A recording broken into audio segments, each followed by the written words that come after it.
அமீரகத்தின் மீது ஈரான் தொடர்ந்து தாக்குதலை நடத்தி வரும் நிலையில் இன்று அதிகாலை 2:45 மணிக்கு ஈரான் தாக்குதலால் தற்போது துபாய் கிரீக் துறைமுகத்தின் அருகே உள்ள ஒரு கட்டிடத்தில் ட்ரோன் விழுந்ததாக கூறப்படுகிறது. இந்த சம்பவத்தை அடுத்து துபாய் அதிகாரிகள் அதற்கான நடவடிக்கையை எடுத்து வருகிறார்கள்.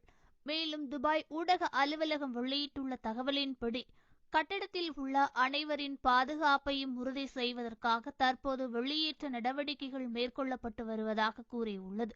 இந்த சம்பவத்தினால் ஏற்பட்ட சிறிதளவு தீ கட்டுக்குள் கொண்டுவரப்பட்டதாகவும் இதனால் யாருக்கும் காயங்கள் ஏற்படவில்லை என அதிகாரிகள் கூறியுள்ளார்கள்.